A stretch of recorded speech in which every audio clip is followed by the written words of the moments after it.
Bueno, la primera clase teórica vimos la naturaleza de la planeación eh, bajo la mirada de Akoff en su libro Un concepto de planeación de empresa. Y hoy vamos a seguir con Akoff, pero con otra lectura, con otro texto que ustedes ya acceden desde la página UNPA Bimodal o del enlace a los dos libros que hay de Akoff. En esta segunda clase teórica que seguimos incipiente en la primera unidad, vamos a conocer de dónde nace la mirada del enfoque sistémico de la planeación y cómo ese enfoque necesita de un análisis que hasta entonces en la historia de la civilización y el conocimiento humano no existía. Existía el pensamiento científico, los pasos del pensamiento científico, pero en la era que Jacob le llama era de los sistemas tienen determinadas características que no es posible analizarlo de una forma secuencial y lineal. La primera clase que vimos la naturaleza de la planeación es porque nace de un proceso y ese proceso es un conjunto de decisiones que son interdependientes entre sí y por eso se constituye a la planeación como un proceso sistémico. Y ese proceso sistémico es complejo porque las decisiones cumplen con determinados requisitos, no pueden realizarse todas las decisiones al mismo tiempo, sino que es un proceso que va gradual y que todas las decisiones presentes y futuras se van a interrelacionar y van a verse afectadas. Por eso es que vimos también, empezamos a ver el tema del árbol de decisiones para que ustedes que están en la práctica de esa situación, de esos casos, contemplen cómo una decisión puede afectar a la persona decisoria o a la organización misma. Entonces, desde la práctica se comienza con eso, con esa técnica de árbol de decisión para justamente poder complementar con la teoría el complejo momento del conjunto de decisiones interdependientes. Em, en esta clase vamos a ver, entonces nos vamos a introducir con la lectura de Akoff, pero en otro libro que se llama la planeación de la empresa del futuro o planificación de la empresa del futuro. Es un libro que a lo largo de sus capítulos habla sobre justamente la distinción entre la planeación de los fines y la planeación de los medios. Y a lo largo de esos capítulos introduce los enfoques que se necesita tanto para la planeación, ver los fines, los objetivos y después los recursos estratégicos y los medios. Antes de hablar de la planeación y de los fines, Akov nos introduce este, de una forma muy académica, cómo es para poder analizar lo que yo venía tratando de explicar, para poder analizar e investigar y estudiar los sistemas en la planeación, es necesario concebirlo, analizarlo y estudiarlo no desde un enfoque lineal, secuencial, que Akov le denomina, y es un proceso secuencial y analítico que proviene desde la evolución del pensamiento de las escuelas de administración, en donde nosotros vemos la escuela de Taylor, la escuela, después viene la de relaciones humanas. em, Vemos que desde lo académico, desde la introducción de cómo avanza el conocimiento, el método científico es un proceso que es analítico, determinista y reduccionista. Eso para la era de los sistemas no puede seguir, no se puede seguir analizando o investigando de esa forma reduccionista o determinista, sino que como es un proceso, ¿sí? Y que los sistemas tienen características esenciales, no se lo puede disgregar, no se lo puede desmantelar como se puede desmantelar en el cuerpo humano la anatomía, las células y volverlas a poner en su lugar y seguirlas investigando. La parte de los sistemas no se puede analizar desde ese punto de vista tan estático, porque si lo disgregamos ya deja de ser un sistema. Entonces, Akov nos introduce a este mundo que es el pensamiento sistémico, que ustedes como licenciados en administración de empresas tienen que notar la diferencia entre la planeación y el enfoque sistémico y el pensamiento sistémico, porque tiene determinadas características, pasos y postulados, que es lo que vamos a tratar de introducir hoy. Bueno, Akov, en ese libro que yo les cité, que es de Planificando la empresa del futuro de este siglo 2001, principios del siglo XXI, él habla a través de ese libro de dónde nace o de dónde se concibe la planeación, la planificación y su enfoque sistémico. Y él observa el mundo está, avanza, pero en un ambiente totalmente distinto a las etapas históricas de donde nace la planeación, que nace en un ambiente más estable. Diría un gurú de estas épocas, el cambio llegó para instalarse y el mundo está en un constante trajín de avances, y lo que siempre vemos en el análisis Pestel y en el análisis de las teorías de las organizaciones, que es cómo las organizaciones son afectadas por el ambiente. Entonces, el cambio, las características que tiene el cambio para Akov son dos características importantes, que son las características del mundo cambiante de hoy. Que el cambio viene acelerado, o sea, eso, cada vez hay más variables en escenarios cambiantes a nivel mundial, a nivel regional, a nivel local.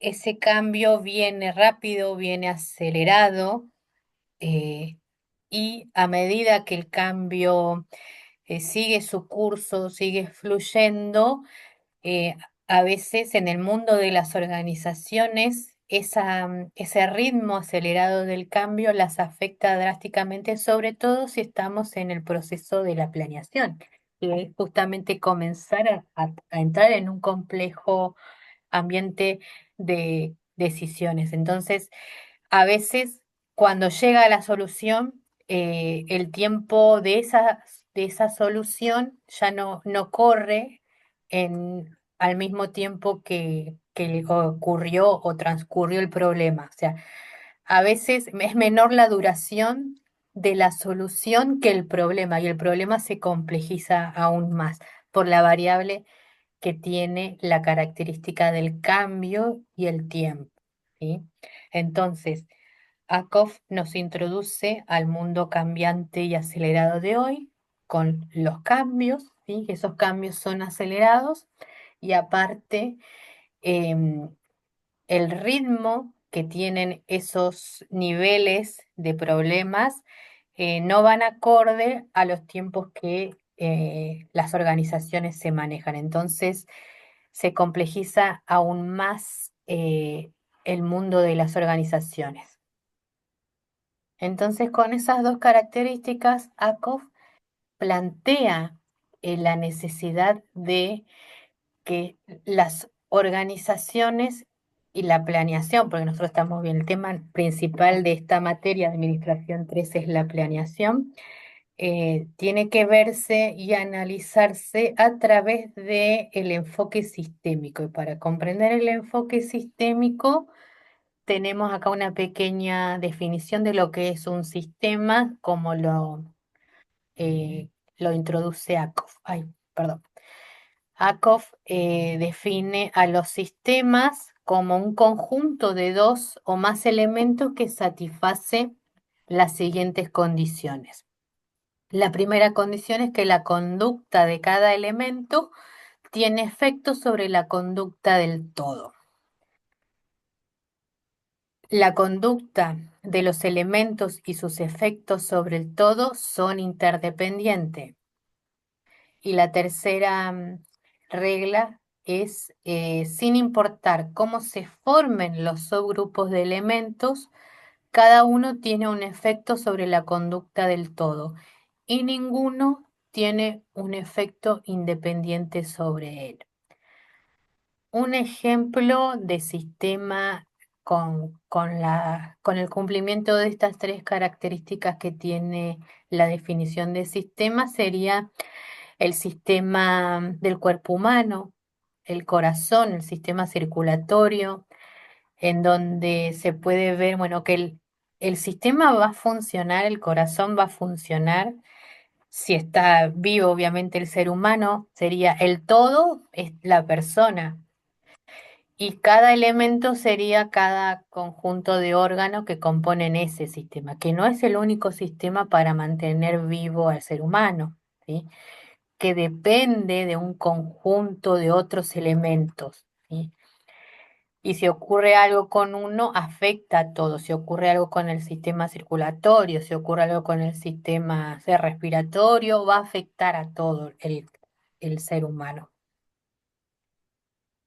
Y sin importar cómo se formen los subgrupos de elementos, cada uno tiene un efecto sobre la conducta del todo y ninguno tiene un efecto independiente sobre él. Es así que entonces los sistemas se incorporan a la planeación y a las organizaciones. ¿Cuáles son las propiedades de los sistemas? Considerado como un todo, los sistemas derivan de las interacciones de sus partes, no de sus acciones separadas.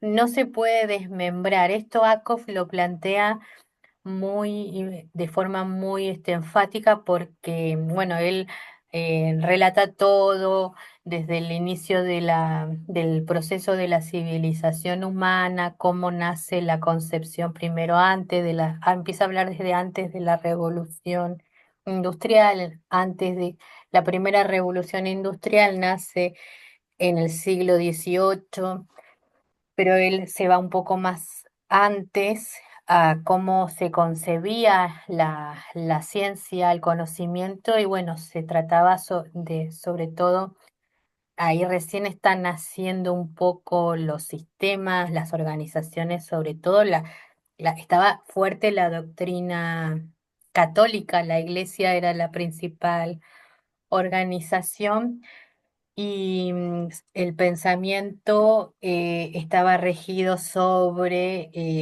Dios y el conocimiento se alcanzaba solamente desde esa concepción.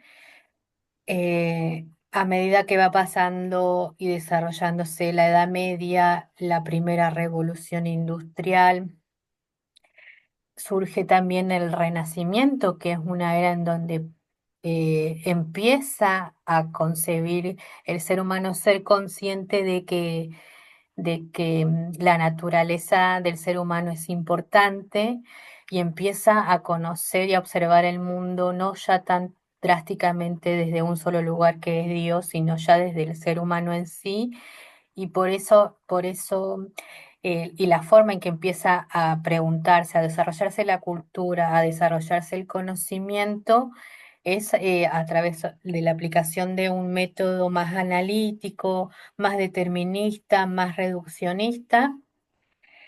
Y entonces, por ejemplo, cuando se estudia cómo está compuesto el cuerpo humano o, por ejemplo, cómo está compuesto los órganos de una rana, se lo puede observar en un laboratorio, desmembrar cada parte y analizarlo y estudiarlo.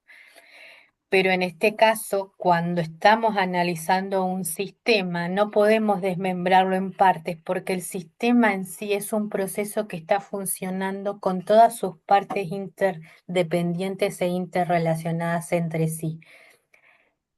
Y entonces esa ya analogía, eso ya nos da una perspectiva de que los sistemas tienen que analizarse no desde un enfoque lineal, secuencial, con un método, sino que debe ampliar ese conocimiento con otra forma. Y entonces la propiedad principal de un sistema es que no puede ser comprendido por medio del análisis del método científico, sino que debe empezar a realizarse a través de el pensamiento sistémico. Y acá nace las características que tiene el pensamiento sistémico.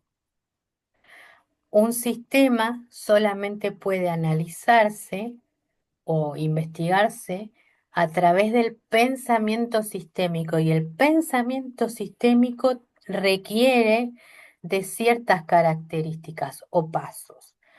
En primer lugar, identifican los pasos del pensamiento sistémico son tres. Primero se identifica un todo que contenga un sistema del cual el objeto que se va a explicar es una parte, ¿sí? Por ejemplo, las organizaciones funcionan gracias a que se interrelacionan con otras organizaciones tan o más grandes que ellas para poder funcionar. Por ejemplo, el gobierno, ¿sí? Que es una organización más grande que la organización pequeña. Entonces, para poder analizar un sistema, lo tenemos, podemos observarlo desde una parte, ¿sí? Pero contemplando todo el escenario donde está funcionando las organizaciones. El segundo paso es que explican la conducta o las propiedades del todo que contiene. Por ejemplo, el gobierno se encarga de fiscalizar, regular, ver el comportamiento administrativo y declarativo a través de los impuestos de las organizaciones. Y el tercer paso sería finalmente explicar la conducta o las propiedades del objeto que va a ser explicado en términos de su función dentro del todo, ¿no? Entonces, el primer paso para entender los sistemas es analizándolo, no a través de un análisis de método científico, sino a través de un análisis de pensamiento sistémico con estos tres pasos. Y otro principio de sistemas que alude a Koff es que aunque cada parte de un sistema considerado por separado se diseña para operar tan eficazmente como sea posible, el sistema como un todo no operará con la máxima eficacia. Bueno, esto lo hace en el texto, ah, dicta un ejemplo de que el sistema es parte del todo, ¿sí? Y no se lo puede desmembrar como en el caso aludiendo al cuerpo humano.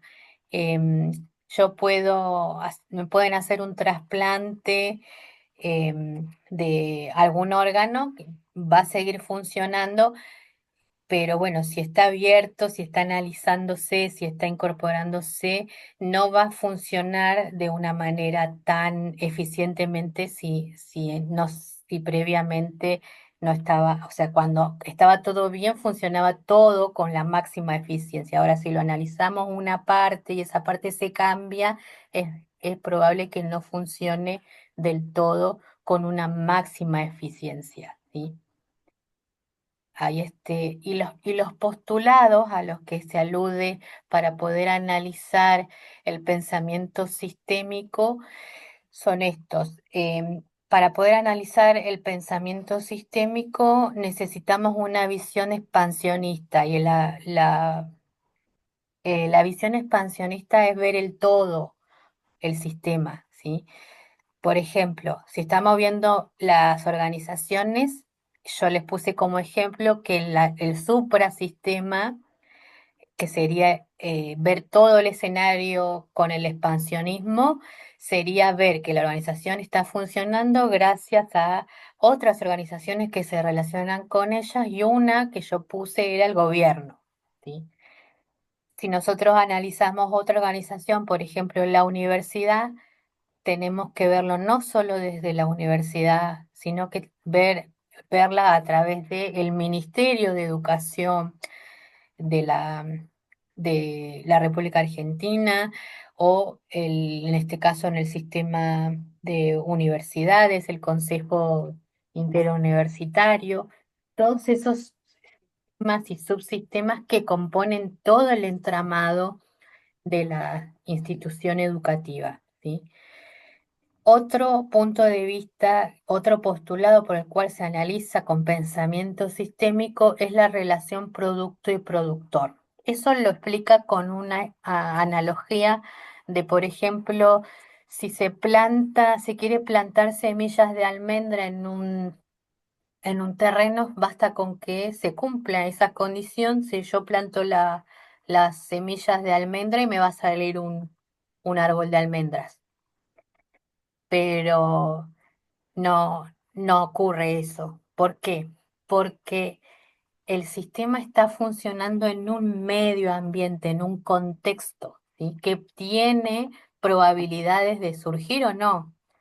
Si la tierra no estaba abonada, si le faltaba agua, si no llovió, no van a nacer por más que las condiciones para que nazca un almendro sea simplemente plantar esa semilla, sino que está afectada por el medio ambiente y por las condiciones. Entonces, el postulado producto y productor tiene que ver con que en el pensamiento sistémico, aparte de verla con una visión de expansionismo, tenemos que no tener la suficiente visión abierta de que puede relacionarse con el medio ambiente y esas condiciones ser afectadas por lo que estamos analizando de ese sistema.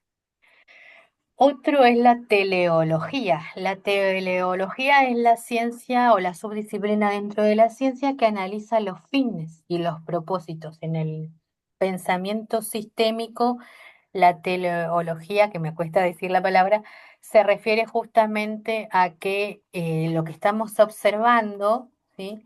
No es como en un laboratorio en que está todo cerrado y que vemos cómo se comporta, no sé, el escarabajo, sino que vemos para qué está el escarabajo, vemos los fines, los propósitos, ¿sí?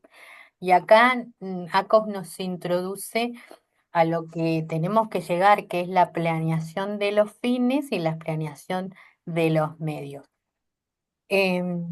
Entonces, ese postulado, la teleología, es el estudio de los sistemas, de los fines y de los propósitos que cumple ese sistema. En el caso de las organizaciones empresariales, el lucro, la ganancia. En el caso de las universidades, el conocimiento, graduados en investigación, transferencia y educación superior universitaria, que sería fines y propósitos. Otro postulado que agrega es la revolución postindustrial. Estamos viviendo en una ACOP, así como Alvin Toffler, si alguien leyó la tercera ola de Alvin Toffler, él nos introduce de la era de las chimeneas. ACOF es la era de la máquina, del que es la organización mecánica. Y a través de la productividad y que el hombre no solamente puede producir eh, como una máquina y que la máquina dejó de producir en su momento porque ya era un comportamiento muy destructivo a nivel humano, hacer actividades muy repetitivas, nace la concepción de la empresa orgánica, en donde ahí se estudian y analizan elementos de las relaciones humanas, sociológicas y psicológicas, en donde vemos que aparte, el ser humano puede producir si se cumplen condiciones humanas. Y en esa concepción estamos en la era ahora de la revolución postindustrial que Akov le llama la era de los sistemas, por eso plantea en la empresa del futuro es la empresa en donde está el enfoque de sistema y el pensamiento sistémico y luego vamos a tener que ir avanzando hasta la del aprendizaje, que es la que eh, siempre está como icono Peter Sengel con la quinta disciplina. Bueno, en la era de la revolución postindustrial, la información, y para que exista información, primero tienen que haber datos. Con los datos procesados, las organizaciones y los gerentes en forma de información pueden tomar decisiones. Entonces, esa es la importancia que va acrecentando aún más hoy y que es muy vigente lo que plantea